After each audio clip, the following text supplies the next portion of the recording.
Eu fui na padaria e a caixa da padaria tava frenética lá no jogo do Tigrinho, enfim. Enquanto ela tava no jogo do Tigrinho esperando um resultado de uma outra bet, então ela fechava a tela, abria um resultado de uma... para ver como estava o resultado de uma bet esportiva que ela fez, aí voltava pro Tigrinho e aí contando dinheiro, pagando, dando troco, enfim, trabalhando como caixa ali, com o celular na gavetinha ali. Eu vi que, por exemplo, as cuidadoras da minha mãe jogavam um pouco do salário que elas tinham, que eu sei que não é muito bem remunerado, né? Elas fazem turnos em vários hospitais e eu sempre acompanhando, elas sempre jogando, né? Enquanto a minha mãe estava dormindo, descansando. Foi aí que eu conheci o tal do Tigrinho. E aí, indo mais a fundo, não, eu ganhei R$300 hoje. Aí eu, tá, mas quanto que este mês você perdeu? Muito mais do que isso, né? Então isso começou a despertar, né, esse meu interesse, até o dia que eu entrei em sala de aula e comentei com os alunos. Falei, nossa, hoje eu vi uma senhora, né, jogando o pouco que ela tem, né? Ela é arrimo de família, mãe solo. E aí os alunos levantaram a mão e falaram, professora, a gente faz isso também. As apostas online têm sido um dos temas mais comentados no Brasil. São motivo de disputas políticas, mobilização governamental e, sobretudo, preocupação de diversos setores da sociedade. Especialistas na área da saúde já tratam o vício em apostas na internet como uma epidemia, que atinge principalmente públicos socialmente mais vulneráveis, os mais jovens e os mais pobres. Tudo isso só tem sido possível graças à legalização de apostas esportivas que aconteceu em 2018, sancionada por Michel Temer. A lei previa que o mandatário seguinte regulamentasse a questão até 2022. Mas o governo Bolsonaro não cumpriu o prazo e permitiu uma circulação quase irrestrita dessa atividade, que também abriu espaço para cassinos como o jogo do Tigrinho. Com a explosão de repercussão dos efeitos desses jogos em relação à saúde pública, desequilíbrios financeiros e brigas judiciais, o atual governo caminha a passos lentos para uma regulamentação ainda pouco efetiva. Esse fenômeno explodiu em 2024, mas o esquadro explica que tudo começou muito antes.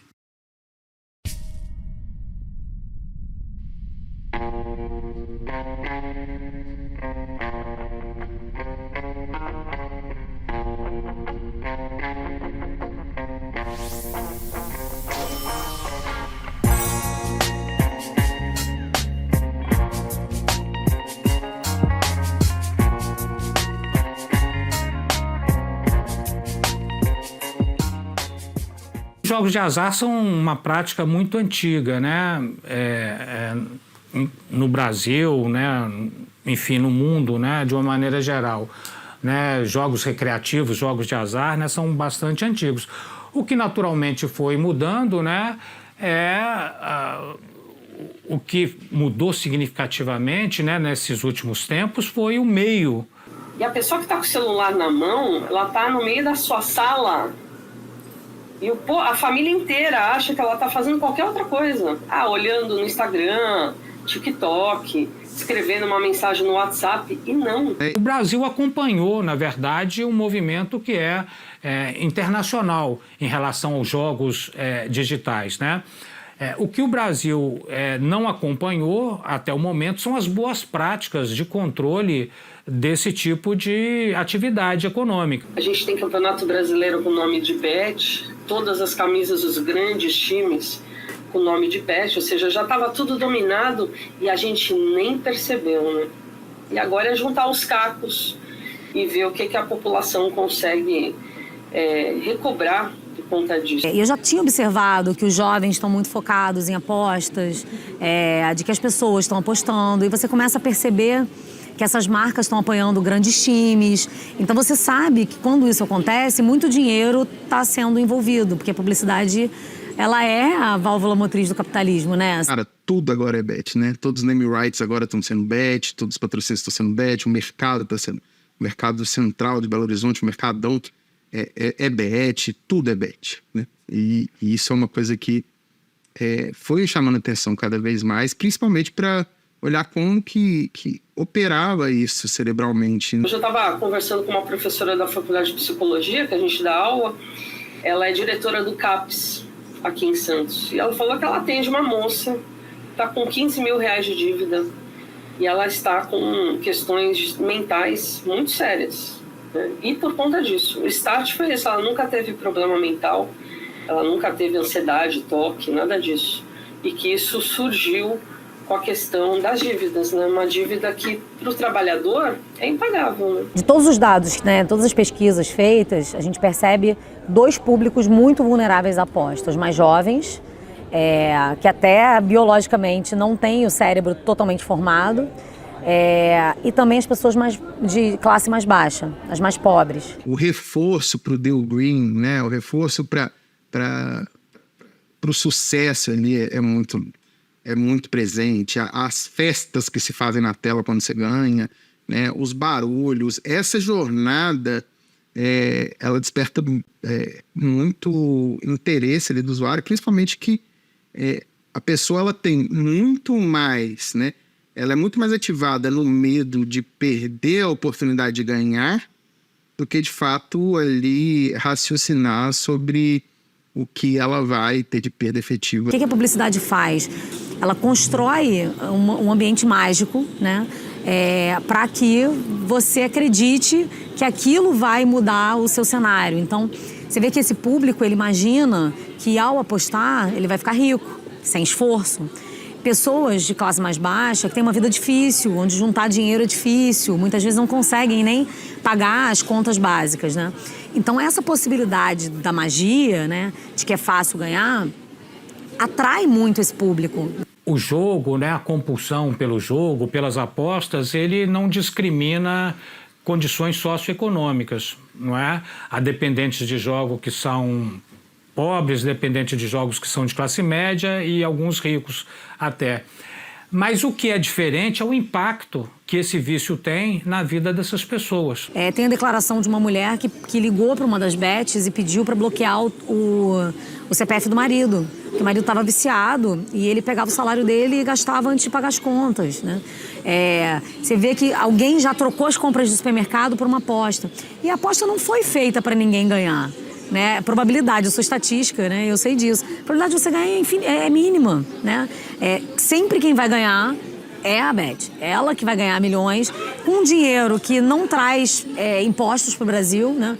A maioria dessas empresas tem paraísos fiscais fora do Brasil, tem sedes fora do Brasil, então não estão expostas às sanções e às leis brasileiras. Claro, é massacrante, né, a informação que as pessoas recebem, né, os estímulos, né, que as pessoas recebem para a aposta, né? E preocupante que elas estão vinculadas a um esporte nacional, né, de paixão nacional. As pessoas gostam de futebol, entendem de futebol, né, enfim, sabem escalar os times, técnicos, táticas, né? Quando você conversa com um apostador de bet, ele não é um apostador, ele é um técnico investidor. Eu até brinco, as pessoas vivem à espera de um milagre, né? E aí a gente vê o quanto que as tônicas dessas casas, elas são ligadas para um discurso teológico, né? Então você vê assim, as bets falam, vamos fazer uma fezinha. Quando você fala fezinha, além da fé, que nós somos um país que acredita muito, né, numa sorte, o brasileiro é muito otimista, né? Ele acha que tudo pode mudar de uma hora para outra, né? Ele tem essa esperança, um país com muita esperança, não por acaso essa palavra nem tem tradução em outras línguas. Esperança é uma coisa muito cultural brasileira. O fezinha, o diminutivo, não fala assim, vai fazer um fezão lá. Não, é uma fezinha. Porque fezinha parece que eu tô dando um pouquinho. A Luna me relatou que ela perdeu o salário de 1 ano dela de estágio. Eu falei, estou trabalhando de graça, pagando o meu chefe, porque eu perdi absolutamente tudo. Mas eu continuo jogando porque eu tenho esperança de mudar de vida. As pessoas estão deixando de comer, estão deixando de pagar as contas básicas, estão deixando de estudar. E eu entendo, imagina para um jovem hoje que vai fazer uma faculdade. Pensa comigo as horas que vocês ficam trabalhando e estudando como vocês estão aqui hoje, como estudantes de faculdade. Imagina quanto tempo que você tem que pegar uma Xerox, você tem que pegar condução. O investimento que você tem que fazer por uma garantia que você não tem. Se você vai ganhar, você vai ser jornalistas na Globo, no Valor, na Exame, você não tem garantia, correto? Não tem. Agora, a garantia que ele tem, que é vendida, é ganhar dinheiro rápido apostando. Consegue se impactar cotidianamente apostando, a ponto daquilo fazer falta no dia a dia. a população pobre. Então, para pobre é esperança e é dor. Para rico é diversão. Igual a pirâmide. Uma pirâmide financeira que a gente tem sempre um formato que alguns vão ganhar e vão divulgar isso. Como a gente tem influências, cantores, pessoas influentes que estão divulgando isso, mas que ganham dinheiro para divulgar com publicidade. E temos a base que perde tudo. É exatamente isso, só que é um esquema pior, porque é um esquema onde está entrando crianças, onde está entrando adolescentes. Essa mesma aluna que apostou e perdeu 1 ano de salário, ela falou assim, a minha irmãzinha joga, só que é jogando Frozen.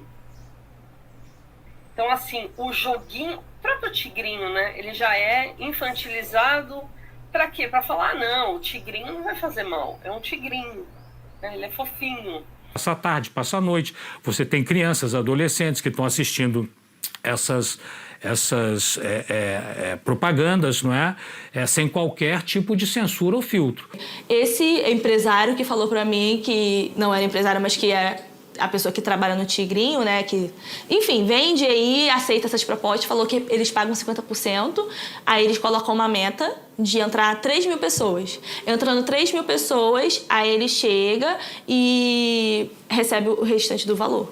Ou seja, 3 mil pessoas perderam dinheiro, vão ganhar naquele momento, mas depois vai perder tudo para pagar esse influenciador. Então, o influenciador que está aceitando, ele está aceitando o dinheiro de pessoas que perderam tudo.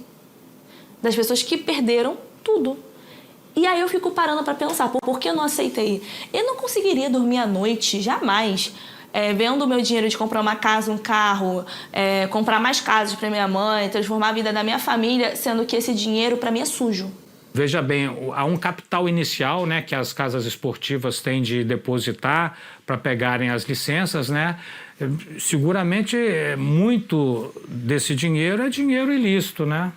É dinheiro que está servindo para lavagem. O que me chama a atenção é que a própria forma das empresas entrarem nesse grande pool de empresas, elas tiveram que pagar para o governo federal 30 milhões de reais. Então já começa por aí, não entrou qualquer um. Entram quem são as empresas que têm bala na agulha. Tem um mercado, uma legislação que foi feita assodadamente, não é? Curiosamente, uma legislação que foi aprovada num Congresso conservador, não é mesmo? É um congresso com a bancada evangélica, um congresso, uma bancada que defende o armamento, é um congresso que defende a família, que é contra o aborto e, de repente, passa uma legislação permissiva de jogos de azar. Onde que o governo entra nisso, né? Onde que o Congresso entra nisso? É fazendo leis próprias para fazer essa comunicação. Aí eu te pergunto, será que eles vão mexer com os bancos? Acho que não. É minha aposta. Falando em aposta. As bets, né, como se comprovou já, né, tem servido para lavagem de dinheiro dos jogos ilegais, não é? Então o dinheiro que você não tinha como legalizar, que vinha das apostas, por exemplo, em máquinas, caça-níqueis ou o jogo do bicho, você transfere para as bets, né? Como apostas, prêmios, etc., né? O dinheiro está lavado. Follow the money. Busque quem é o dono dessa grana. E vocês saberão quais são as ligações, né? Quem é que está por trás disso. E o governo ele não passa pano, ele passa um lençol. E ele só se articula quando de fato cai na imprensa, as pessoas ficam incomodadas e aí começa a pipocar. Como foi o caso das bets. Eles estavam nadando de braçada há 4 anos. Há 4 anos isso está acontecendo nas famílias brasileiras. Quantas pessoas não se mataram? Quantas pessoas estão com dívidas impagáveis? Que o sonho acabou. E na minha situação, cara, foi o seguinte. É a coisa de, tipo, você mudar de vida, cara. Você fala assim, putz, velho, esse valor aqui, cara, é o que eu preciso, entendeu? No momento eu tava desempregado. Eu tinha acabado de sair da Série B do estadual aí do Rio, tava no Olaria. Falei, cara, um dinheiro desse, surreal pra exatamente não fazer nada, cara. Eu não fiz nada, você tá entendendo? Eu tava em casa, cara. Por essa falta de conhecimento, hoje eu parei com futebol, mas foi uma proposta assim, cara, surreal. Nunca tinha visto, nem no Fluminense, não tinha visto. Falei, cara, se esse dinheiro cair aqui agora, vai resolver minha vida em algumas situações que eu preciso. E, pô, não vou fazer nada, então vou aceitar, cara. Vou aceitar, vou mudar de vida. Esse é Matheus Gomes, um dos 5 jogadores que foram banidos do futebol por envolvimento em um esquema de manipulação de resultados. Ele foi alvo da Operação Penalidade Máxima, comandada pelo Ministério Público de Goiás em 2023. Essa operação foi responsável por revelar diversos esquemas ilegais que movimentaram milhões de reais e mostraram outra face dos problemas envolvendo as apostas online.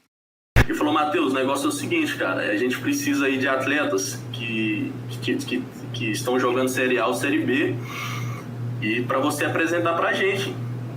Esse atleta vai ganhar 500 mil se ele for expulso no primeiro tempo e você ganha 100 mil só para apresentar o jogador. Falei, cara, 100 mil para me apresentar um jogador e eu desempregado. Cara, aí eu comecei aquela busca. Aí eu lembrei do Fernando, que jogou comigo no Fluminense na base. Falei, Fernando, o negócio é o seguinte, aí o Operário, se não me engano, tinha caído. Já tinha caído pra Série C. Faltavam 2 jogos. Eu cheguei nele, abordei, Fernando, o negócio é o seguinte, cara, o pessoal fez uma proposta aqui de 500 mil pra você ser expulso no primeiro tempo, cara. Eu vou ganhar... Já acabou o campeonato, já era tipo o último. E ele aceitou, cara. E minha participação foi essa, cara. Aí tudo bem. Ele aceitou, tentou fazer, né, cara? Ele não conseguiu ser expulso. Ali começou o pesadelo. O empresário Bruno Lopes de Moura foi apontado como chefe da quadrilha que aliciou e ameaçou o Matheus. Ele chegou a ser preso na época, mas foi solto uma semana depois. Em depoimento à CPI de manipulações de jogos que tramita atualmente no Senado Federal, ele confirmou a participação no esquema. Ao todo, 22 jogadores foram penalizados pela Justiça Desportiva, mas as sentenças foram diferentes. Para Matheus, houve falta de critério nas punições. Eu fui pego aí, a palavra é exatamente essa, como exemplo, porque a pressão da mídia era muito grande, né, cara? Na situação, o Brasil, o mundo parou só para ver isso aí. Então essa pressão da mídia fez com que as autoridades pensam, pô, a gente tem que fazer alguma coisa, entendeu? Todo mundo pedindo banimento de todos, e a gente sabe que não ia ser assim. E foi exatamente o que aconteceu, né, cara? A corda arrebentou ali pro lado mais fraco e acabei sendo botado aí como exemplo. Proibir não significa que as pessoas vão deixar de fazer. Pelo contrário, você vai fortalecer o mercado ilegal, onde não tem uma regulação, onde não tem um controle. A proibição, pura e simplesmente, eu não acredito, né, na eficácia, porque, enfim, você cria um ambiente, né, para a prática ilícita, né, como sempre houve no Brasil, etc., né? Agora, a legalização, ela tem de ser feita em bases bem mais realistas do que foi feito, né? Em primeiro lugar, o dinheiro que vem das apostas não vai resolver os problemas sociais, de saúde pública do país. A diferença entre apostas esportivas e cassinos, que é o jogo do tigrinho, aviãozinho, enfim, é que, primeiro, apostas esportivas existe um contraponto, onde depende de variáveis de um jogo que vai acontecer de forma aleatória com jogadores completamente aleatórios daquele time. Então, se ele tomar um cartão, se ele for expulso, se ele fizer um gol, se ele der um gol contra, isso são várias variáveis e várias probabilidades como uma aposta é. O segundo ponto seria os cassinos e bets, nem preciso dizer, né? É praticamente você pedir para perder dinheiro e deixar de ganhar também. Porque você tem uma máquina. E essa máquina, ela vai trabalhar primeiro para você ganhar. E depois que você ganhar, vai criar aquela sensação de euforia. E criando essa sensação de euforia, ela vai fazer você perder tudo. Não existe jogo responsável. A gente não está se tratando de jogo. Isso não é jogo, né? Então não tem como ser responsável. Se fosse responsável, todo mundo tinha uma regulação sobre como funcionam os algoritmos, né? Você sabe como funciona o algoritmo? Você sabe a probabilidade de perda e ganho real por trás do algoritmo do cassino online? Não tem como. Esse tipo de jogo de cassino virtual, disfarçado do que quer que seja, isso aí eu acho que tem de ser proibido terminantemente. Não tem como regulamentar isso, não. Esse é um jogo de azar, um jogo de azar perigoso que está acesso, que as crianças podem acessar, adolescentes, né? Todo mundo pode acessar. Você não tem barreiras de entrada para cadastro em casa de aposta. Passo 2, você não tem barreira de entrada para depósito de saldo em casa de aposta. Porém, você tem barreira de saída na retirada de saldo. Então, veja bem, uma pessoa hoje, na maioria das casas, se ela digitar no Google gerador de CPF, gerar um CPF, botar qualquer dado ali, ela consegue começar a jogar, consegue colocar saldo lá, porque a maioria não quer ter exigência em bater o CPF da conta que saiu um saldo e entrou, etc e tal. Na hora do saque, ela não vai conseguir. Ah, sim, uma legislação mais restritiva, sem dúvida nenhuma, vai minorar, né, esses efeitos aí sobre os apostadores, né? Não pode haver, né, o que há, essa liberdade, né, total para exploração de jogos de azar, né, por telefone, por propaganda, publicidade, redes sociais, né, tudo isso precisa ser muito limitado. Beth deve ser minha vizinha. Eu não sei o que é Beth. Eu não estou na Beth, esse mundo não me interessa mais. Tigrinho, o Tigrinho para mim está lá no zoológico. A Beth é minha vizinha e o Tigrinho está no zoológico. Eu estou numa sala esperando alguém que precisa de ajuda. Tal como ocorre com o álcool, né, é talvez o meio único eficaz de controlar o vício em jogos de azar, né, porque não existe remédio, não existe vacina, né, para as pessoas tomarem e evitar, né, a compulsão aos jogos, né. Então, o controle que os jogadores anônimos, assim como os alcoólicos anônimos fazem, é o meio mais eficaz, né, para controle do vício e da compulsão. Quando eu busquei ajuda, eu entrei numa irmandade chamada Neuróticos Anônimos, em 1991, porque não tinha jogadores anônimos, e eu fui indicado a procurar ajuda nos Neuróticos Anônimos, embora o meu problema não fosse depressão, porque nos Neuróticos Anônimos é depressão, pânico, fobia, problemas emocionais. E eu, jogador compulsivo, desesperado, já com 31 anos, não conseguia parar de jogar de maneira nenhuma, fui bater as portas dos Neuróticos Anônimos, aqui nesse mesmo prédio, aonde, participando das reuniões, com pouco tempo eu deixei de sentir desejo de jogar. Aí comecei um processo de recuperação. E o JA surgiu aqui no Brasil 2 anos depois disso, quando as pessoas souberam que tinha um jogador compulsivo lá no grupo do NA, procuraram um grupo e era eu que estava ali recebendo aquelas pessoas. Se você é compulsivo, você quer ganhar mais. Se você perde, você quer recuperar o que você perdeu. E isso não tem fim. Cara, eu tinha 31 anos, eu tinha 3 filhos pequenos, sendo que 2 eram gêmeos. E todo o dinheiro que eu recebia ia pro jogo. Estava desesperado, eu estava pensando até em me matar por causa disso. E não queria jogar mais há muito tempo. E tentava de todas as minhas forças não jogar. Só que todo dinheiro que eu pegava, eu ia jogar. Aí eu tentava de novo não jogar, eu pegava no dinheiro e ia jogar. O jogador ele vai acumulando dívidas. E ele só encontra através do jogo uma saída para pagar suas dívidas. Apostar em adulto, né? Mas eu jogar desde criança.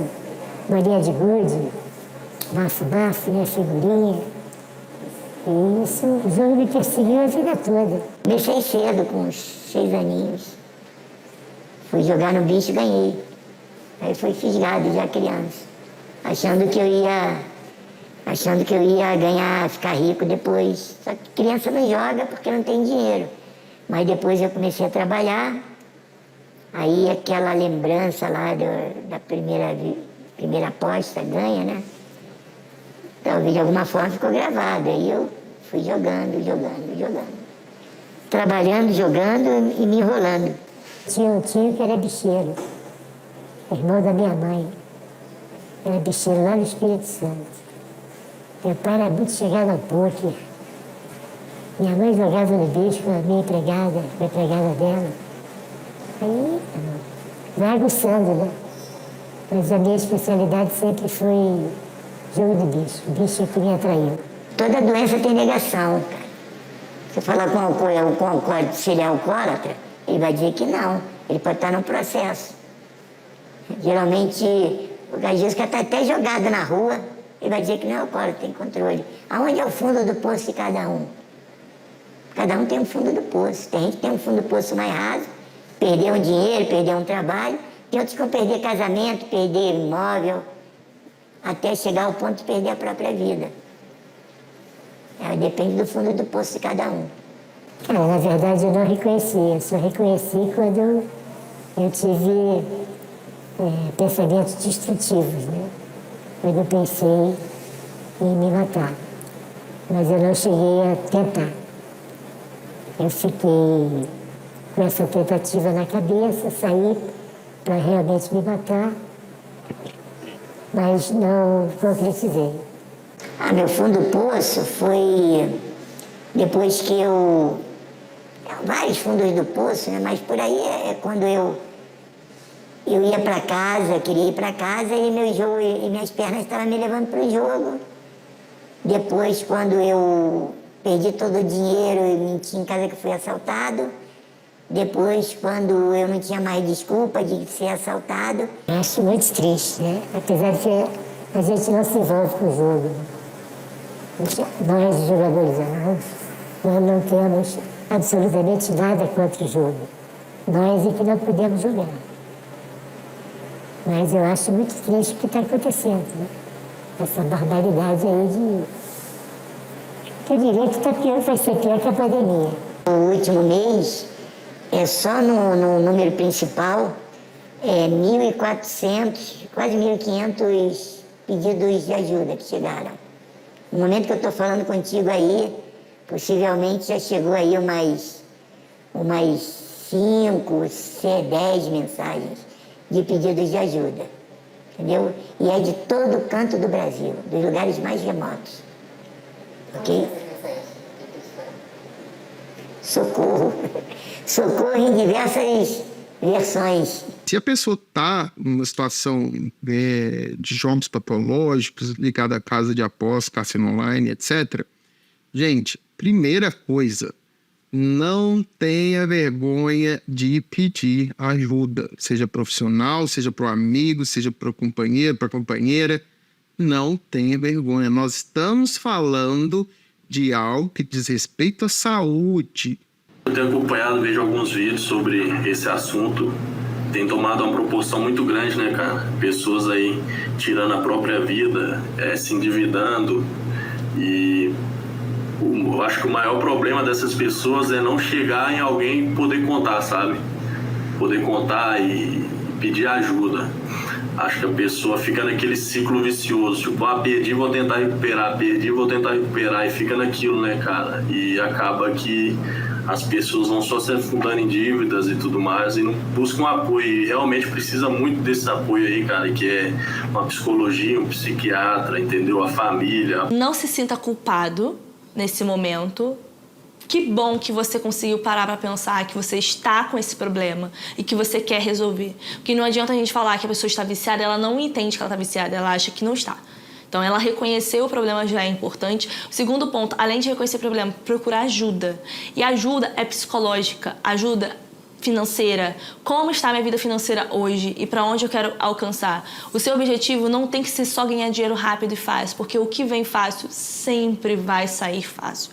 E vai cair e vai perder tudo. Então, o primeiro passo é reconhecer esse problema, começar numa consultoria financeira, uma ajuda psicológica e encontrar outras pessoas que já passaram pela mesma situação para você ter uma rede de apoio. É importante buscar ajuda, né? Se aceitar o momento e buscar justiça no seguinte sentido, buscando a responsabilização, né? Hoje a gente tem uma lei bastante interessante do superendividamento, que você consegue pagar essa dívida de uma forma bastante paulatina, ou seja, você não vai passar fome, né? Existe no Brasil uma legislação que te garante um mínimo existencial, né? Então, você não vai ter 100% do seu salário corrompido por conta dessa dívida. Então, calma, não se desespere, até porque a gente está falando de pessoas que podem também ter o gatilho do suicídio, né? E o suicídio, ele não pode ser romantizado e nem colocado também, não podemos falar de suicídio. Acho que a gente precisa falar disso para mostrar que não é saída. Cara, eu tinha 3 filhos para criar. Eu estava com 31 anos, 8 anos de casamento. Entendeu? E eu estava perdendo todo o meu dinheiro e salário, estava envolvido em vários agiotas. Então eu já sabia que eu precisava de ajuda, já tinha reconhecido isso. Só me faltava um lugar onde eu buscasse ajuda. E eu encontrei esse lugar. Hoje, o jogador compulsivo tem esse lugar, que eu acredito que seja Jogadores Anônimos, né? Então, quem esteja recebendo esse vídeo, essa mensagem, saiba que existe um lugar. Tem saída jurídica, tem saída médica, e para as famílias, né, abrace essa pessoa, cuide dela, né? Ela só jogou e não deu certo, ela só queria algo melhor para a família dela. Então não vamos também culpabilizar a vítima, a gente tem que culpar os algozes e não as vítimas.